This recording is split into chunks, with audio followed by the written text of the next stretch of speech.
Hey, closet busters and bold move makers. It is time once again for Life Uncloseted. So I want you to gather around because it is time once again to kick down those closet doors of your life. We're here to escape our BS, explore our fears, and elevate our self-expression. I'm your host, Rick Clemens. I'm the bold move expert and that coming out guy who's going to take you to the party, the pulpit, the wake, and back to the party of living your life uncloseted. So come on along with me and grab hold of yourself and get ready to step out, step up, and step into facing your fears, making your bold moves, and living life without apologies. Now let's get to the show.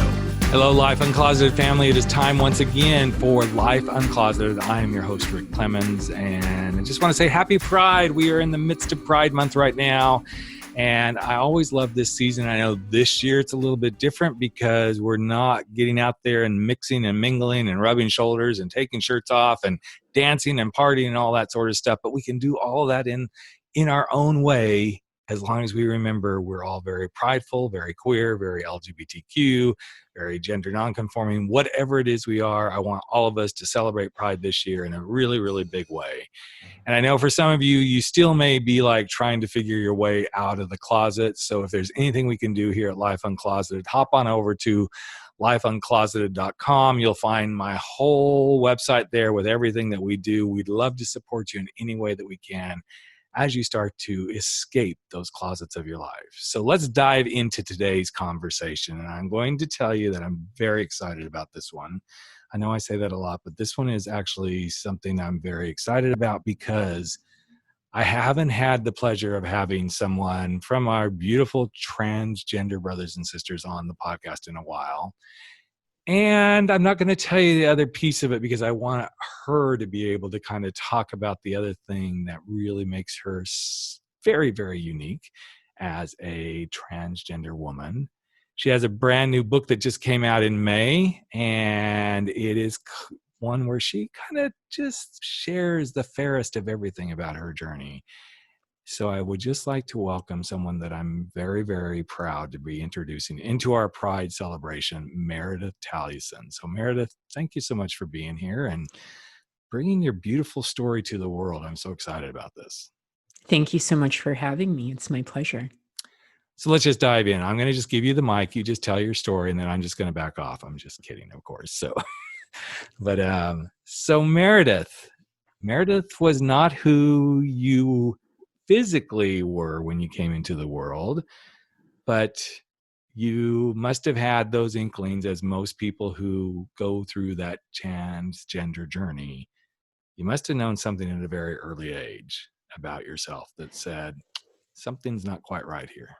Yeah, I mean, it's interesting just because in some ways I feel like I'm atypical in the sense that how I felt and what I thought of myself at a young age was not that, oh, there's something wrong. Mm-hmm. I think in part because in the Philippines where I grew up, there's a completely different gender system.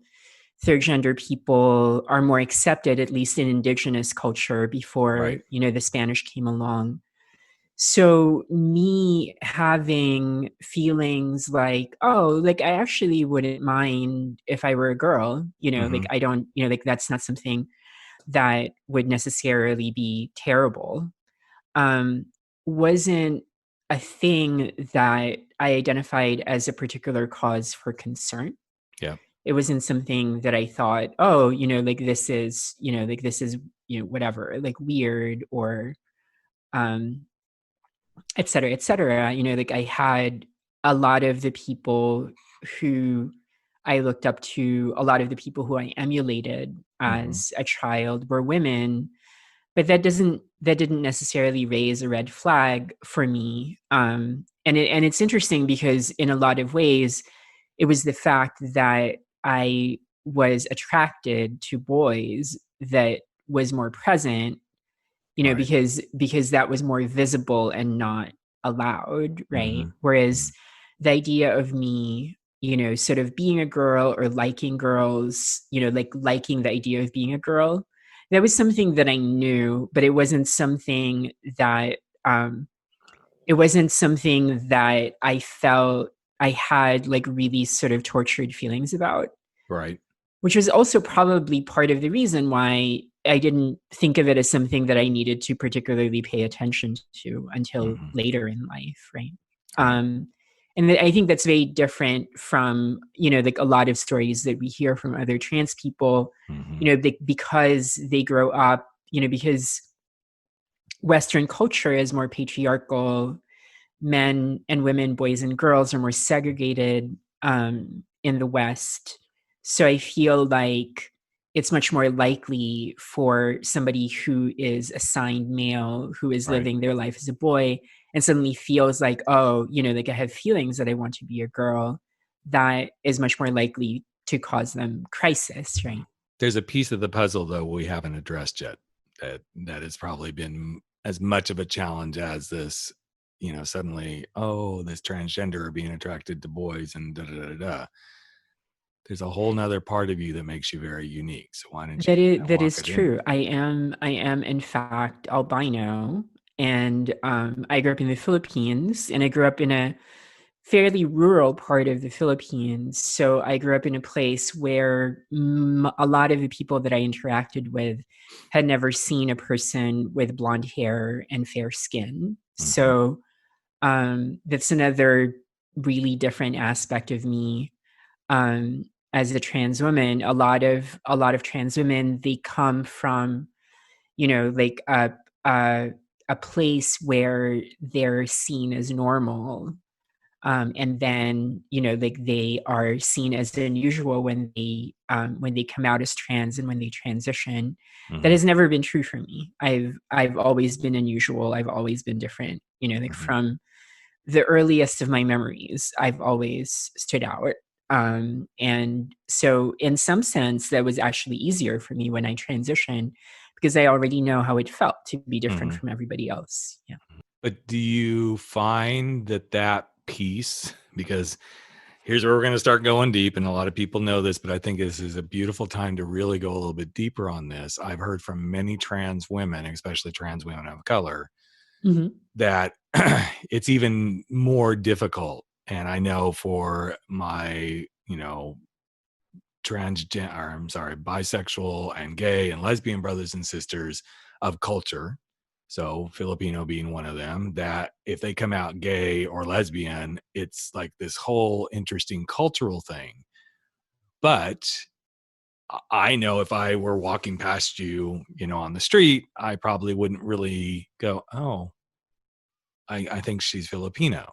It's Right. this passing white that would happen probably first.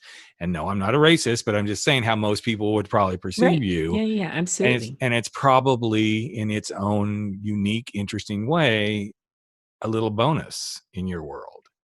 I mean, it definitely is a privilege. White passing is certainly a privilege. It Mm-hmm. definitely makes it easier for me. I also, in most contexts, pass as cisgender. Mm-hmm. People who don't know me Yep. can't usually tell that I'm trans. Yep. And I think the combination of those things means that I am less subject to discrimination than people who are more visibly trans and Mm-hmm. who are more visibly people of color, especially Black. But the flip side of that is that it also isolates me from the communities Yep.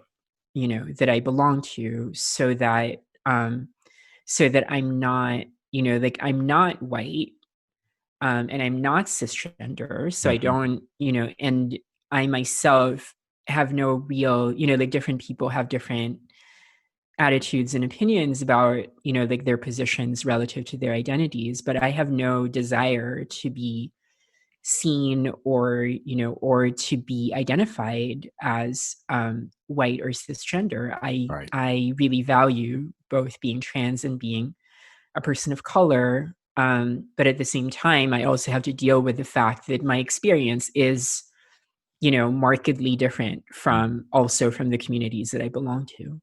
As you've started to move through this in your own different ways, because the albinism and then obviously coming out as trans, it's moved you into some really unique spaces where you get to have impact. not only from your journalism and like you're on Condé Nast LGBTQ digital platforms at this point, but do you find in your own circle, and I'm specifically referring to the transgender circle, Mhm. that there's this, and you kind of already touched on it, so that's why I'm going to go here, that there's like this jealousy, this, as you said, isolation, that suddenly, well, she kind of just quote passes, which I know that's the terminology we use, but it's like, well, she's just a woman, which can be a really good thing for Mhm. trans brothers and sisters. Do you find it in your own community that suddenly that just kind of adds another layer of you don't get to really fit in with them because you're working in these jobs and getting da, da, da, da, da? Right. I mean, that's, that definitely happens, right? I think definitely, especially early in my transition, that was more of an issue. I Mm-hmm. think partly because, like I transitioned in my early 20s. There weren't as many people who were transitioning that young Mm-hmm. at that point. And then also, like there wasn't as much access to feminization surgeries, for Right. instance, like which helps people to be able to, like live their lives without being seen as trans. And I Mm-hmm. think definitely like at the time, the transitioning as a young trans woman, it was difficult, and there were issues around those types of questions of, like people being jealous or people being dismissive of your problems, because not out of any kind of malice, but just because they were dealing with much harder Issues. realities Yeah. than Yeah. you. Mm-hmm. Now I feel like, I feel like over time, the trans community, one of the ways in which the trans community has evolved has definitely been for us to be able to name those problems, more and face them more squarely, because I think that was, like a really important piece to be able to be really honest with each other about, like the ways in which we affect each other. Mm-hmm. And so I feel like now, even though those issues can still arise, I feel like at least among my friendship circle, there's more of a space for us to, for us to talk about it, right? That, Mm-hmm. that yes, like I move through the world differently than other trans people, some, like some of whom are my friends, but that's not necessarily my fault, right? Like Right. it's not that I am, it's not that I'm intentionally trying to somehow, like separate myself from Sure. other trans people. That's just how the world, like that's how the world orients itself towards me. And as I try as much as I can to, to really be as inclusive of all trans people as possible. And I think people appreciate that, Mm-hmm. wherever, like whatever their position is in the community.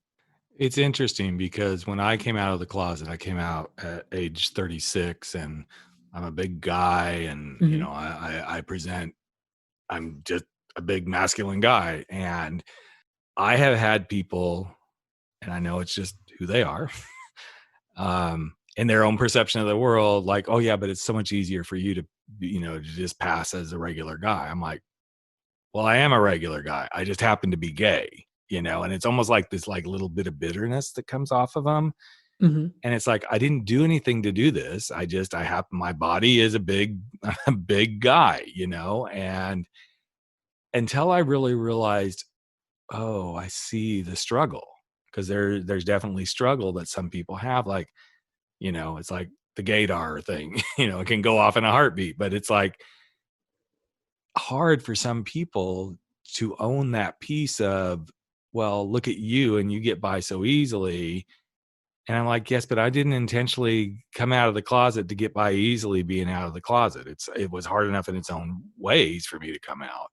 And so I find the parallel kind of interesting as you were talking. It's like, oh yeah, I felt some of that myself, not to the degree that you have because of your journey, but I can see that interesting, like, well, it's just easier for you. you know. Yeah, absolutely. And the thing is that when people say things like that, it's emotional Hmm. in the moment, but I also try to remember that often those people are operating and expressing themselves from a place of trauma. Like, Hmm. it's not because they're being malicious, it's because they've had experiences that have made it really difficult for them, to function in the world. And if they don't necessarily, we can't always expect people to behave perfectly or direct whatever it is, their anger or their frustration, Hmm. in the direction that they should rightly go in, because sometimes they don't have access to those people. That happens, to me a lot, where I feel like, because I'm a trans person, like, it's easier in some ways, because I'm more accessible, for people to express their frustrations about the world than with somebody who is not trans and would just not listen to them, Right, right? right. Yeah. And that's That makes something that I try to just really absorb, because of the fact that I have this amount of relative privilege, compared to some other trans people in the world. hmm. But I also think there's a piece, and I don't know that this, I know I'm just going to put this in the general world. So, in the Hmm. general heterosexual, heteronormative, whatever we want to call it, I don't think there's any such thing as a normal world, especially now that we've all been enduring the whole COVID thing and everything. It's like, well, let's get back to the norm, or let's get to the new norm. There's never a norm. It's just what is, right? Right. But I think what's interesting, and this doesn't get talked about enough, and I've had plenty of trans friends, both male and female, is as a woman, Hmm. I can only imagine, but I know most people don't think about this, that suddenly as you stepped into your truth, Hmm. you probably started feeling the pressure of living in that truth Oh, from, sure. from other women, especially Hmm. since you have this unique passable piece, which I've heard this from other trans women. It's like, yeah, I'm not passable. And so, it's really the pressure to be pretty and to be more feminine and all this sort of stuff. It's like, when I came out of the closet, there was a lot of people telling me, well, here's how you do gay. Well, no, I'm gay the way I am. But I know women in society, Hmm. it's much like, okay, well, this is what a woman's supposed to do, and this is how they're supposed to show up, and this is da da da da. I can only imagine that suddenly that became part of the equation for you. Absolutely. Absolutely. And I think, because of the fact that all of a sudden you have a whole different orientation, you have a whole different sort of, like, you have different references, you have different models. And I think definitely in early transition, like, you just absorb everything that, not everything, but a lot of the things that people tell you you're Right. supposed to be as a woman. And, like, definitely in early transition, I was significantly more femme. I was much more, like, concerned about my appearance, and looking good and being thin, and, like, all of the things that one might think of, like, a young woman in her 20s Right. like, in a major city. And at the same time, it was also a period where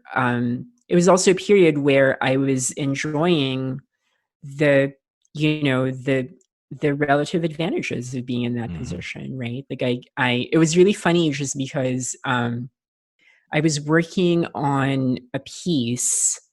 I can't even remember exactly what it was about, but I mentioned something about the fact that, like, the boutique owners used to, like, either give me discounts, or, or give me, like, irregular, like, slightly irregular clothes, because they Hmm. wanted me to wear their clothes. And one of Hmm. my, like, my editor was just like, wait, like, that's not normal. Hmm. And it was one of those things where, like, it wasn't even something that I was thinking about, but it was true that during that period, because like when I transitioned into, like somebody who is, who was just like who fit into this mold, right? Like of a Right. waifish, Yep. blonde, Mm-hmm.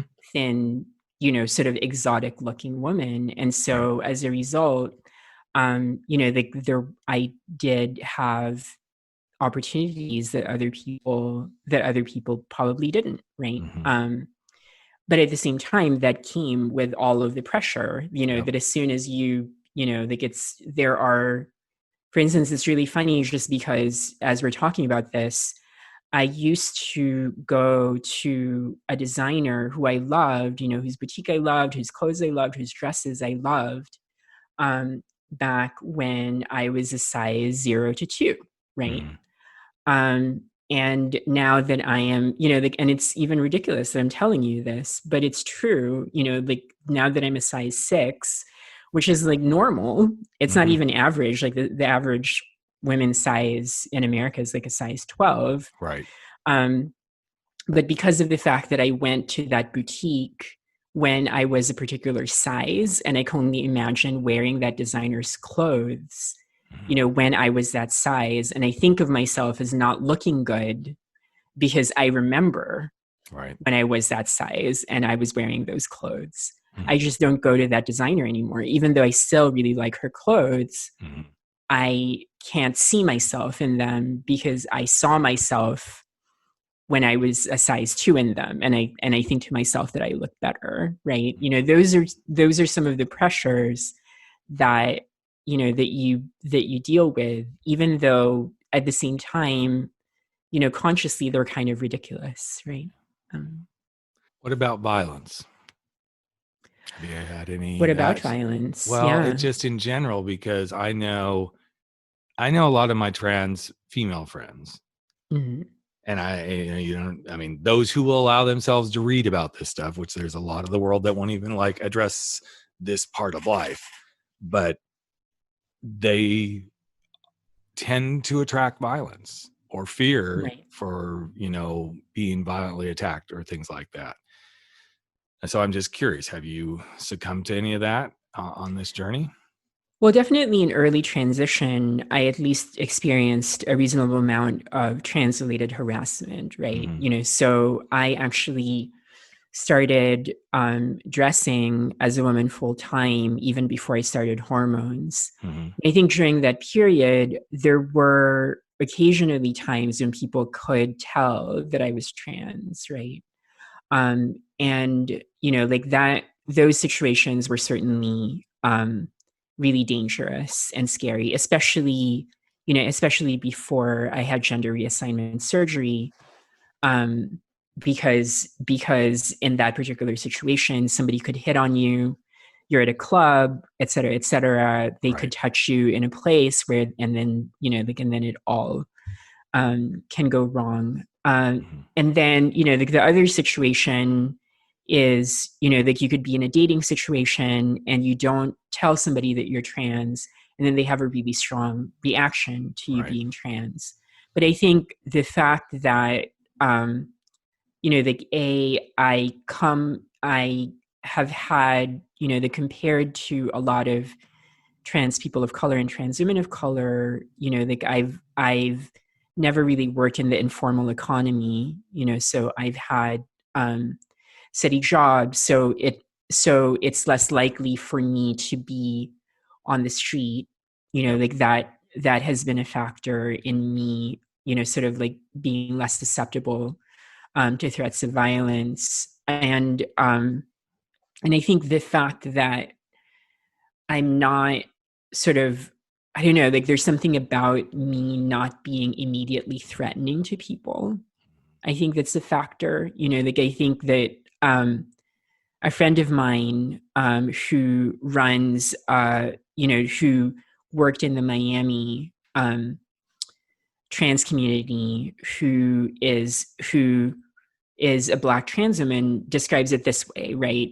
Like she says, and she said it really vividly, where she said, well, like when somebody's like 50 feet away from me, you know, they can tell that like I'm a woman. And so already, like on the street, I am like in greater danger than somebody who is not a woman. And then they get closer and they see that I'm Black. And so then, like that other part of their bias takes over and adds to the fact that, and then when they're like 10 feet or 5 feet away, they detect that I'm trans, right? And so that, that combination of elements leads people to be, like really outwardly hostile to trans people. And I think for me, that doesn't happen a lot, right? Like even when people can tell that I'm trans or can or find out that I'm trans, it's less likely for them to have a strong reaction, in part because I don't read as trans to them, right? And not that I haven't been, like I've definitely experienced harassment, certainly. I've been in a couple of, sort of like, I've been in situations with people who are transphobic who knew that I was trans and were offended by the sheer fact that I'm trans.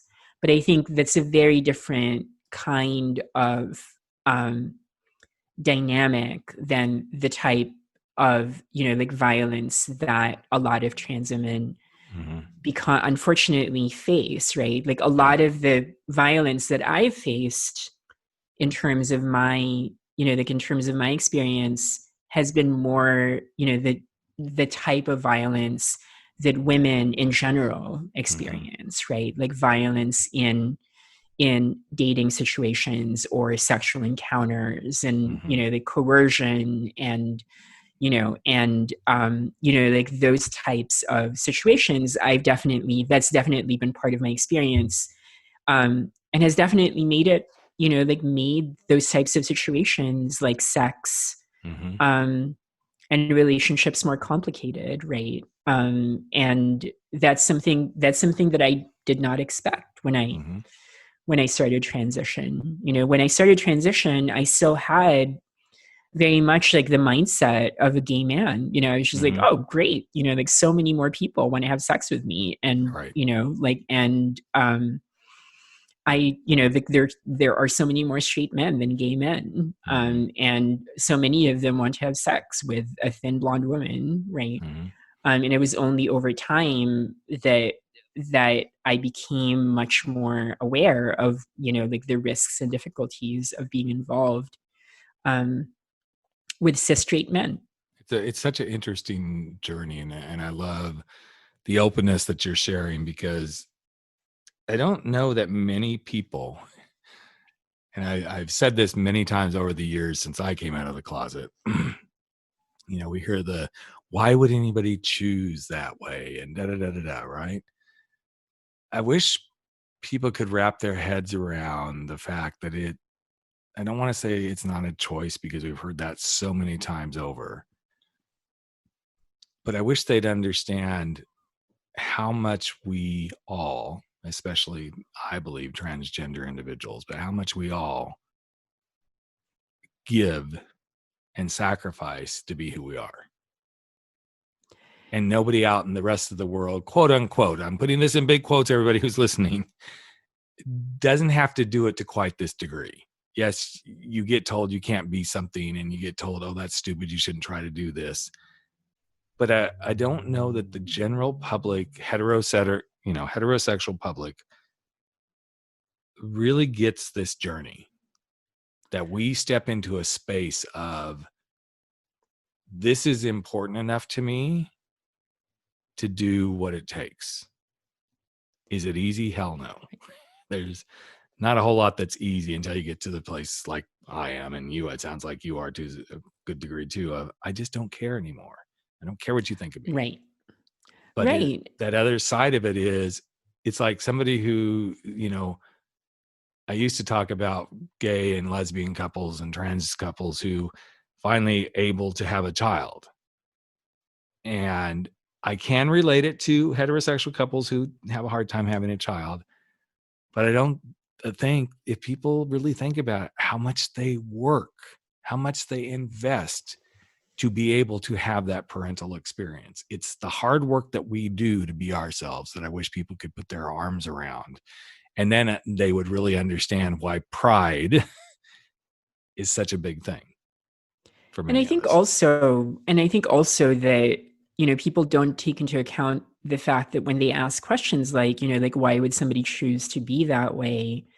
The fact of the matter is that the reason why it's hard for people to be who they are is because those same people are policing them and telling them that they need to be one particular way in order for them, to live in the world. And that, like, and that if those people were to just mind their own business, Mm-hmm.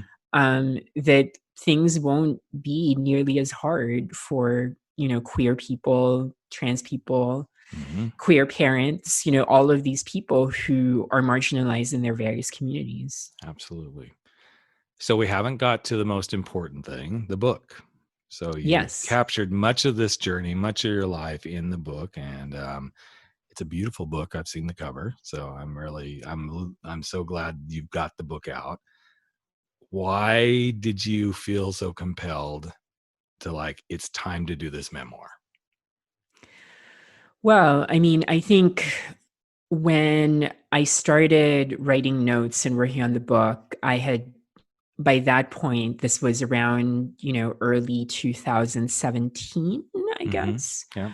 I think that, maybe actually a little bit earlier than that, but I had been working super, super intensely on an investigative piece, a series of investigative pieces about Jennifer Laude, who is this trans woman who was murdered by a U.S. Marine Mm-hmm. in the Philippines. And I had also, written a fair number of personal essays on trans-related topics, usually, kind of like related to the news, related to something that's happening, whether it's like Caitlyn Jenner, or whether it's like trans people in the military, et cetera, et Mm-hmm. cetera. And I think that I just really felt a really strong urge to figure out what I want to write about for myself, right? Like Mm-hmm. what I want to be able to say to the world that is independent of news, that is independent of, like what trans issue people happen to be talking about at the time, because I was aware that my experience is unique and Mm-hmm. that trans memoirs already are pretty rare, but like a trans memoir by somebody who's albino, by somebody who's a first generation immigrant, um, is just one of a kind. And Right. so, and yeah, and I think too, and as I think the project evolved, one of the things that I realized is that I went through that process so quickly, my Mm-hmm. transition process. Right. I began dressing as a woman in January of 2000, and then I medically transitioned by June of 2002, Mm-hmm. and I was only on hormones for like less than a year, these, which at the time was really, really unusual, because this was in the early 2000s Yeah. when usually you need to be in therapy for like 18 months and you need Yep. to, and then another year before you can get surgery, et cetera, et cetera. Mm-hmm. And so as the project evolved, it became much less about explaining my life journey to other people. It became a lot more about, explaining that journey to myself so that then by me understanding it, other people can understand it too. And do you feel like you accomplished what you set out to do? And I know it's like I'm asking this journalist who's done investigative reporting and stuff like that. It seems like it's such a silly question, but I know when I got asked that question on my book,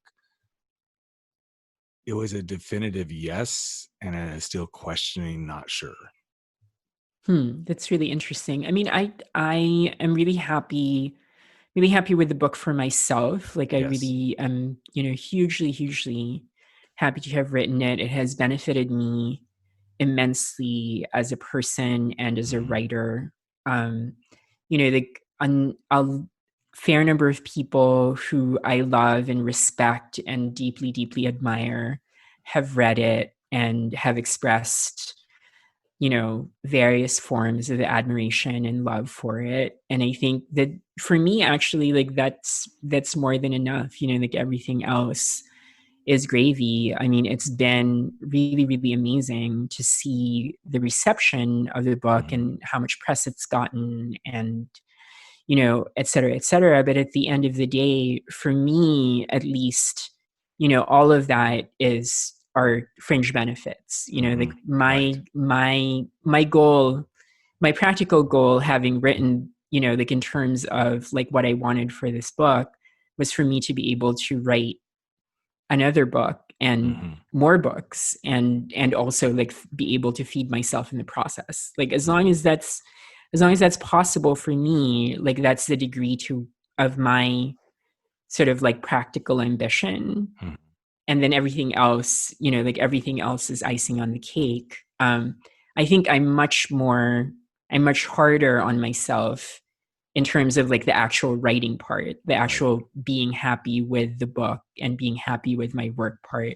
Yeah. I think that's probably like a lot more of my focus. And the fact that, and it's really interesting because, like I showed the book to, two of my closest friends who are also writers, and, like they both came back and said, like this book is really wonderful. I don't really have any substantial criticisms of it. And I knew them well enough to know that if they did, they would have been honest with me. And that was enough, like that's really, for me, people that I care about liking the book is like the most important thing. Well, it's an amazing book that you've just brought into the world, and it will touch many hearts. It will open many eyes, is my belief. And it will showcase so many beautiful things that most books don't cover as much as you do. And I'm not talking about the story so much, but you cover gender, race, immigration, your queerness, your privilege, all the class, all that stuff. And it's such an interesting, beautiful web of living that I think is what will appeal to so many people. So I'm so happy to be one of the people that got to interview you as this book has come out and to put it in front of our audience. You can find it anywhere that you can buy books, and it's Fairest, and it is under Penguin Random House. And I would invite everybody who would be interested to get a copy of it. And I am going to be giving away 2 copies of the book to the first 2 people who send me an email at rick@rickclemens.com as my gift to the world, and to also help celebrate Pride, and also to support you, Meredith. I love this journey that you've shared with us and what you've been willing to do to be yourself. I think everybody deserves the right to be themselves, however that looks. And I do feel very privileged to have had you on this podcast and to have you have shared yourself with us. So thank you so very, very much. Thank you so much. I thank you for having me. Hey, Life Uncloseted family. Another episode of Life Uncloseted has come to an end, and it is time for all of us to sashay away and go face our fears, make those bold moves, and stand up to living our life without apology. But before you do, I've got a favor to ask of you. Would you hop over to iTunes or Spotify or Podbean or wherever it is that you're listening to this, and just give us a little bit of love if you like what we're doing here at Life Uncloseted. Here's what it does. It helps other people find the show. It helps other people get to know what we're all about. And you just might help change a life. In fact, if you really want to change a life, we'd love it if you just ask a friend to take a listen and see what they think. So that's it. Love you all deeply. I'm Rick Clemens, the host of Life Uncloseted, and never stop stepping out, stepping up, and stepping into living your life uncloseted.